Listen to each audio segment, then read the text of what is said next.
प्रिय मित्रों नमस्कार। आज नवरात्रि का छठा दिन है। छठे दिन माँ कात्यायनी की पूजा की जाती है। ऐसा माना जाता है कि माँ कात्यायनी की पूजा करने से सभी प्रकार की मनोकामनाएं पूर्ण होती हैं।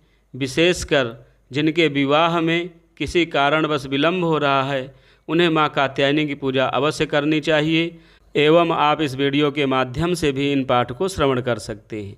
आइए आज की पूजा शुरू करते हैं। ओम देवी कात्यायन्यै नमः। चंद्रहासोज्ज्वलकरा शार्दूलवरवाहना कात्यायनी शुभं दद्यात् देवी दानवघातिनी। या देवी सर्वभूतेषु माँ कात्यायनी रूपेण संस्थिता। नमस्तस्यै नमस्तस्यै नमस्तस्यै नमो नमः। वन्दे वाञ्छितमनोरथार्थ चन्द्रार्धकृतशेखरां सिंहारूढा चतुर्भुजा कात्यायनी यशस्विनीं। स्वर्णवर्णा आज्ञाचक्र स्थितां षष्ठं दुर्गा त्रिनेत्रां। वराभीतकरां शगपदधरां कात्यायनसुतां भजामि। पटाम्बरपरिधानां स्मेरमुखी नानालङ्कारभूषितां। मञ्जीरहारकेयूर किङ्किणीरत्नकुण्डलमण्डितां। प्रसन्नवदना पल्लवाधरां कान्तकपोलां तुगंकुचां। कमनीयां लावण्यां त्रिवलीविभूषितनिम्ननाभिं। कात्यायनौ मुखपातु कां स्वाहा स्वरूपिणी। ललाटे विजया पातु मालिनी नित्यसुन्दरी। कल्याणी हृदयं पातु जया भगमालिनी। कर्पूरगौरं करुणावतारं संसारसारं भुजगेन्द्रहारं सदा वसन्तं हृदयारविन्दे भवं भवानी सहितं नमामि। देवी प्रपन्नार्तिहरे प्रसीद प्रसीद मातर्जगतोऽखिलस्य। प्रसीद विश्वेश्वरि पाहि विश्वं त्वमीश्वरी देवी चराचरस्य। क्षमा प्रार्थनाम् आवाहनं न जानामि तवार्चनं। पूजां चैव न जानामि क्षम्यतां परमेश्वरी। मन्त्रहीनं क्रियाहीनं भक्तिहीनं सुरेश्वरी। यत्पूजितं मया देवी परिपूर्णं तदस्तु मे। त्वमेव माता च पिता त्वमेव बन्धुश्च सखा त्वमेव विद्या द्रविणं त्वमेव सर्वं मम देव। ॐ देवी कात्यायन्यै नमः। चन्द्रहासोज्ज्वलकरा शार्दूलवरवाहना कात्यायनी शुभं दद्यात् देवी दानवघातिनी। या देवी सर्वभूतेषु माँ कात्यायनी रूपेण संस्थिता। नमस्तस्यै नमस्तस्यै नमस्तस्यै नमो नमः। वन्दे वाञ्छितमनोरथार्थ चन्द्रार्धकृतशेखरां सिंहारूढा चतुर्भुजा कात्यायनी यशस्विनीं। स्वर्णवर्णा आज्ञाचक्र स्थितां षष्ठं दुर्गा त्रिनेत्रां। वराभीतकरां शगपदधरां कात्यायनसुतां भजामि। पटाम्बरपरिधानां स्मेरमुखी नानालङ्कारभूषितां। मञ्जीरहारकेयूर किङ्किणीरत्नकुण्डलमण्डितां।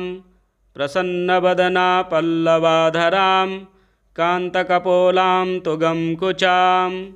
कमनीयां लावण्यां त्रिवलीविभूषितनिम्ननाभिं कात्यायनौ मुखपातु कां स्वाहा स्वरूपिणी ललाटे विजया पातु मालिनी नित्यसुन्दरी कल्याणी हृदयं पातु जया भगमालिनी कर्पूरगौरं करुणावतारं संसारसारं भुजगेन्द्रहारं सदा वसन्तं हृदयारविन्दे भवं भवानी सहितं नमामि। देवी प्रपन्नार्तिहरे प्रसीद प्रसीद मातर्जगतोऽखिलस्य प्रसीद विश्वेश्वरि पाहि विश्वं त्वमीश्वरी देवी चराचरस्य। क्षमा प्रार्थनाम् आवाहनं न जानामि तवार्चनं पूजां चैव न जानामि क्षम्यतां परमेश्वरी। मन्त्रहीनं क्रियाहीनं भक्तिहीनं सुरेश्वरी यत्पूजितं मया देवी परिपूर्णं तदस्तु मे। त्वमेव माता च पिता त्वमेव बन्धुश्च सखा त्वमेव विद्या द्रविणं त्वमेव सर्वं मम देव। ॐ देवी कात्यायन्यै नमः। चन्द्रहासोज्ज्वलकरा शार्दूलवरवाहना कात्यायनी शुभं दद्यात् देवी दानवघातिनी। या देवी सर्वभूतेषु मा कात्यायनी रूपेण संस्थिता नमस्तस्यै नमो नमः। वन्दे वाञ्छितमनोरथार्थ चन्द्रार्धकृतशेखरां सिंहारूढा चतुर्भुजा कात्यायनी यशस्विनीं स्वर्णवर्णा आज्ञाचक्र स्थितां षष्ठं दुर्गा त्रिनेत्रां वराभीतकरां शगपदधरां कात्यायनसुतां भजामि। पटाम्बरपरिधानां स्मेरमुखी नानालङ्कारभूषितां मञ्जीरहारकेयूर किङ्किणिरत्नकुण्डलमण्डितां प्रसन्नवदना पल्लवाधरां कान्तकपोलां तुगं कुचां कमनीयां लावण्यां त्रिवलीविभूषितनिम्ननाभिं कात्यायनौ मुखपातु कां स्वाहा स्वरूपिणी ललाटे विजया पातु मालिनी नित्यसुन्दरी कल्याणी हृदयं पातु जया भगमालिनी। कर्पूरगौरं करुणावतारं संसारसारं भुजगेन्द्रहारं सदा वसन्तं हृदयारविन्दे भवं भवानी सहितं नमामि। देवी प्रपन्नार्तिहरे प्रसीद प्रसीद मातर्जगतोऽखिलस्य प्रसीद विश्वेश्वरि पाहि विश्वं त्वमीश्वरी देवी चराचरस्य।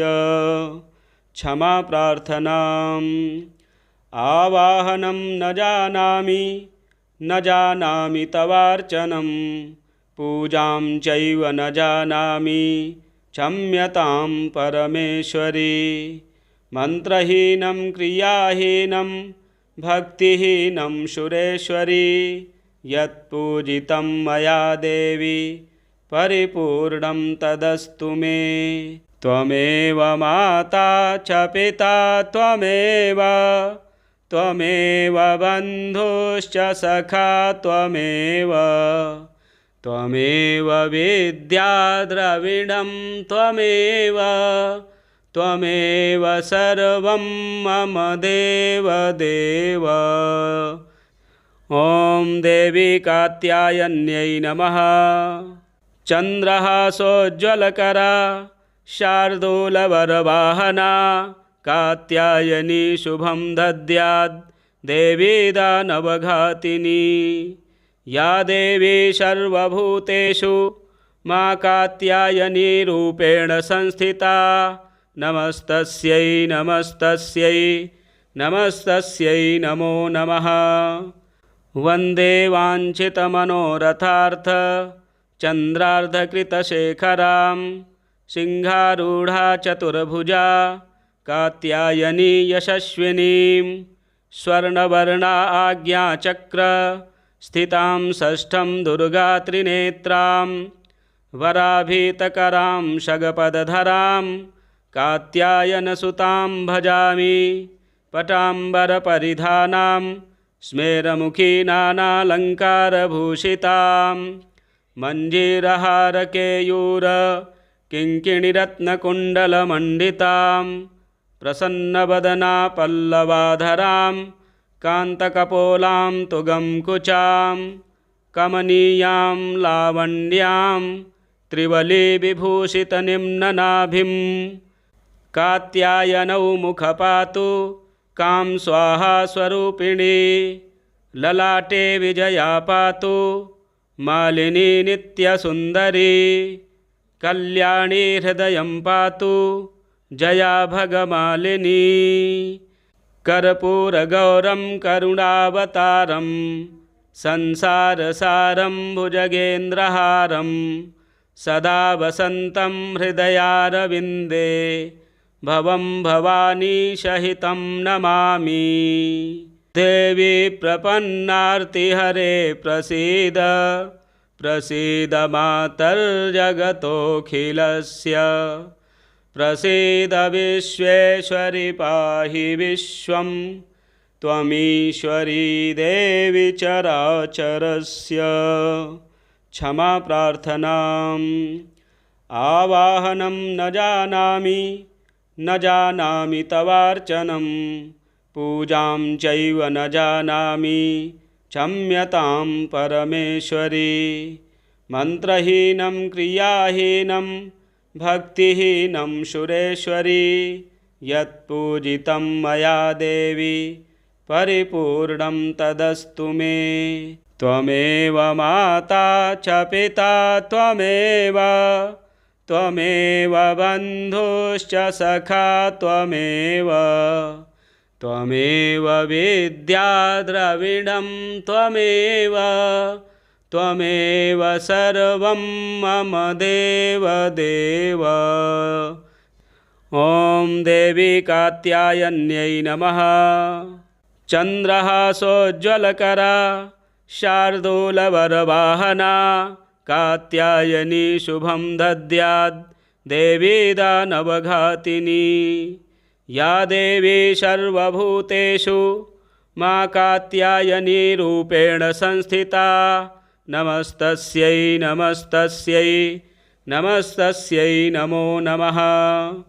वन्दे वाञ्छितमनोरथार्थ चन्द्रार्धकृतशेखरां सिंहारूढा चतुर्भुजा कात्यायनी यशस्विनीं स्वर्णवर्णा आज्ञाचक्र स्थितां षष्ठं दुर्गा त्रिनेत्रां वराभीतकरां शगपदधरां कात्यायनसुतां भजामि। पटाम्बरपरिधानां स्मेरमुखी नानालङ्कारभूषितां मञ्जीरहारकेयूर किङ्किणिरत्नकुण्डलमण्डितां प्रसन्नवदना पल्लवाधरां कान्तकपोलां तुगंकुचां कमनीयां लावण्यां त्रिवलीविभूषितनिम्ननाभिं। कात्यायनौ मुखपातु कां स्वाहा स्वरूपिणी ललाटे विजया पातु मालिनी नित्यसुन्दरी। कल्याणी हृदयं पातु जया भगमालिनी। कर्पूरगौरं करुणावतारं संसारसारं भुजगेन्द्रहारं सदा वसन्तं हृदयारविन्दे भवं भवानी सहितं नमामि। देवी प्रपन्नार्तिहरे प्रसीद प्रसीद मातर्जगतोऽखिलस्य। प्रसीद विश्वेश्वरि पाहि विश्वं त्वमीश्वरी देवी चराचरस्य। क्षमा प्रार्थनाम् आवाहनं न जानामि तवार्चनं पूजां चैव न जानामि क्षम्यतां परमेश्वरी। मन्त्रहीनं क्रियाहीनं भक्तिहीनं सुरेश्वरी यत्पूजितं मया देवी परिपूर्णं तदस्तु मे। त्वमेव माता च पिता त्वमेव बन्धुश्च सखा त्वमेव विद्या द्रविणं त्वमेव सर्वं मम देव। ॐ देवी कात्यायन्यै नमः। चन्द्रहासोज्ज्वलकरा शार्दूलवरवाहना कात्यायनी शुभं दद्यात् देवी दानवघातिनी। या देवी सर्वभूतेषु मा कात्यायनी रूपेण संस्थिता नमस्तस्यै नमो नमः। वन्दे वाञ्छितमनोरथार्थ चन्द्रार्धकृतशेखरां सिंहारूढा चतुर्भुजा कात्यायनी यशस्विनीं स्वर्णवर्णा आज्ञाचक्र स्थितां षष्ठं दुर्गा त्रिनेत्रां वराभीतकरां शगपदधरां कात्यायनसुतां भजामि। पटाम्बरपरिधानां स्मेरमुखी नानालङ्कारभूषितां मञ्जीरहारकेयूर किङ्किणिरत्नकुण्डलमण्डितां प्रसन्नवदना पल्लवाधरां कान्तकपोलां तुगंकुचां कमनीयां लावण्यां त्रिवलीविभूषितनिम्ननाभिं। कात्यायनौ मुखपातु कां स्वाहा स्वरूपिणी ललाटे विजया पातु मालिनी नित्यसुन्दरी। कल्याणी हृदयं पातु जया भगमालिनी। कर्पूरगौरं करुणावतारं संसारसारं भुजगेन्द्रहारं सदा वसन्तं हृदयारविन्दे भवं भवानी सहितं नमामि। देवी प्रपन्नार्तिहरे प्रसीद प्रसीद मातर्जगतोऽखिलस्य। प्रसीद विश्वेश्वरि पाहि विश्वं त्वमीश्वरी देवी चराचरस्य। क्षमा प्रार्थनाम् आवाहनं न जानामि तवार्चनं पूजां चैव न जानामि क्षम्यतां परमेश्वरी। मन्त्रहीनं क्रियाहीनं भक्तिहीनं सुरेश्वरी यत्पूजितं मया देवी परिपूर्णं तदस्तु मे। त्वमेव माता च पिता त्वमेव बन्धुश्च सखा त्वमेव विद्या द्रविणं त्वमेव सर्वं मम देव। ॐ देवी कात्यायन्यै नमः। चन्द्रहासोज्ज्वलकरा शार्दूलवरवाहना कात्यायनी शुभं दद्यात् देवी दानवघातिनी। या देवी सर्वभूतेषु मा कात्यायनी रूपेण संस्थिता नमस्तस्यै नमो नमः। वन्दे वाञ्छितमनोरथार्थ चन्द्रार्धकृतशेखरां सिंहारूढा चतुर्भुजा कात्यायनी यशस्विनीं स्वर्णवर्णा आज्ञाचक्र स्थितां षष्ठं दुर्गा त्रिनेत्रां वराभीतकरां शगपदधरां कात्यायनसुतां भजामि पटाम्बरपरिधानां स्मेरमुखी नानालङ्कारभूषितां मञ्जीरहारकेयूर किङ्किणिरत्नकुण्डलमण्डितां प्रसन्नवदना पल्लवाधरां कान्तकपोलां तुगंकुचां कमनीयां लावण्यां त्रिवलीविभूषितनिम्ननाभिं कात्यायनौ मुखपातु कां स्वाहा स्वरूपिणी ललाटे विजया पातु मालिनी नित्यसुन्दरी कल्याणी हृदयं पातु जया भगमालिनी कर्पूरगौरं करुणावतारं संसारसारं भुजगेन्द्रहारं सदा वसन्तं हृदयारविन्दे भवं भवानी सहितं नमामि।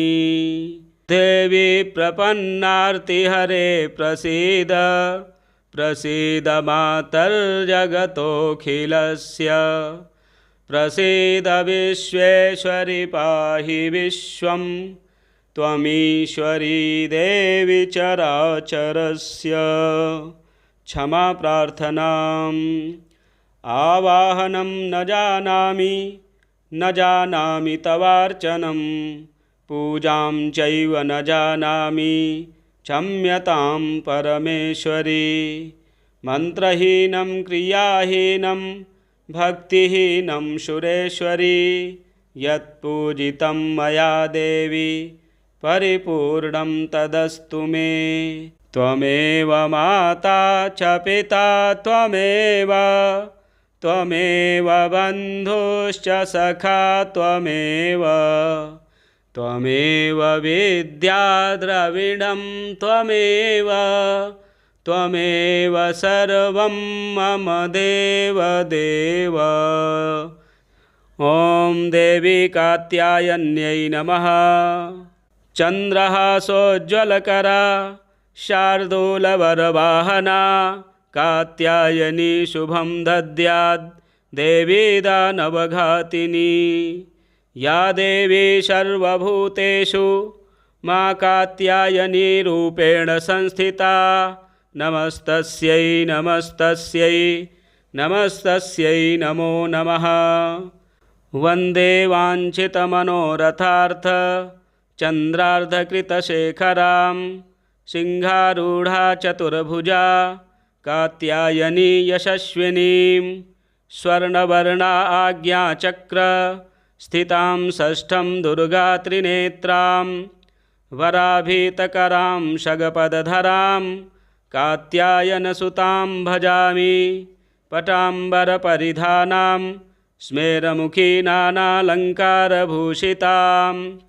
मञ्जीरहारकेयूर किङ्किणिरत्नकुण्डलमण्डितां प्रसन्नवदना पल्लवाधरां कान्तकपोलां तुगंकुचां कमनीयां लावण्यां त्रिवलीविभूषितनिम्ननाभिं कात्यायनौ मुखपातु कां स्वाहा स्वरूपिणी ललाटे विजया पातु मालिनी नित्यसुन्दरी कल्याणी हृदयं पातु जया भगमालिनी।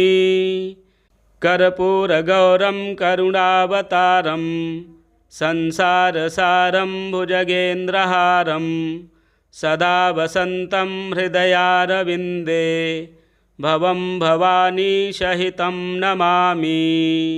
देवी प्रपन्नार्तिहरे प्रसीद प्रसीद मातर्जगतोऽखिलस्य प्रसीद विश्वेश्वरि पाहि विश्वं त्वमीश्वरी देवी चराचरस्य। क्षमा प्रार्थनाम् आवाहनं न जानामि, न जानामि तवार्चनं, पूजां चैव न जानामि, क्षम्यतां परमेश्वरी। मन्त्रहीनं क्रियाहीनं भक्तिहीनं सुरेश्वरी, यत्पूजितं मया देवी परिपूर्णं तदस्तु मे। त्वमेव माता च पिता त्वमेव, त्वमेव बन्धुश्च सखा त्वमेव, त्वमेव विद्या द्रविणं त्वमेव, त्वमेव सर्वं मम देवदेव। ॐ देवी कात्यायन्यै नमः। चन्द्रहासोज्ज्वलकरा शार्दूलवरवाहना, कात्यायनी शुभं दद्यात् देवी दानवघातिनी। या देवी सर्वभूतेषु मा कात्यायनी रूपेण संस्थिता, नमस्तस्यै नमस्तस्यै नमस्तस्यै नमो नमः। वन्दे वाञ्छितमनोरथार्थ चन्द्रार्धकृतशेखरां, सिंहारूढा चतुर्भुजा कात्यायनी यशस्विनीं, स्वर्णवर्णा आज्ञाचक्र स्थितां षष्ठं दुर्गा त्रिनेत्रां, वराभीतकरां शगपदधरां कात्यायनसुतां भजामि। पटाम्बरपरिधानां स्मेरमुखी नानालङ्कारभूषितां, मञ्जीरहारकेयूर किङ्किणिरत्नकुण्डलमण्डितां, प्रसन्नवदना पल्लवाधरां कान्तकपोलां तुगंकुचां, कमनीयां लावण्यां त्रिवलीविभूषितनिम्ननाभिं। कात्यायनौ मुखपातु कां स्वाहा स्वरूपिणी, ललाटे विजया पातु मालिनी नित्यसुन्दरी, कल्याणी हृदयं पातु जया भगमालिनी। कर्पूरगौरं करुणावतारं संसारसारं भुजगेन्द्रहारं, सदा वसन्तं हृदयारविन्दे भवं भवानी सहितं नमामि। देवी प्रपन्नार्तिहरे प्रसीद, प्रसीद मातर्जगतोऽखिलस्य, प्रसीद विश्वेश्वरि पाहि विश्वं, त्वमीश्वरी देवी चराचरस्य। क्षमा प्रार्थनाम्। आवाहनं न जानामि, न जानामि तवार्चनं, पूजां चैव न जानामि, क्षम्यतां परमेश्वरी। मन्त्रहीनं क्रियाहीनं भक्तिहीनं सुरेश्वरी, यत्पूजितं मया देवी परिपूर्णं तदस्तु मे। त्वमेव माता च पिता त्वमेव, त्वमेव बन्धुश्च सखा त्वमेव, त्वमेव विद्या द्रविणं त्वमेव, त्वमेव सर्वं मम देवदेव। ॐ देवी कात्यायन्यै नमः। चन्द्रहासोज्ज्वलकरा शार्दूलवरवाहना, कात्यायनी शुभं दद्यात् देवी दानवघातिनी। या देवी सर्वभूतेषु मा कात्यायनी रूपेण संस्थिता, नमस्तस्यै नमस्तस्यै नमस्तस्यै नमो नमः। वन्दे वाञ्छितमनोरथार्थ चन्द्रार्धकृतशेखरां, सिंहारूढा चतुर्भुजा कात्यायनी यशस्विनीं, स्वर्णवर्णा आज्ञाचक्र स्थितां षष्ठं दुर्गा त्रिनेत्रां, वराभीतकरां शगपदधरां कात्यायनसुतां भजामि।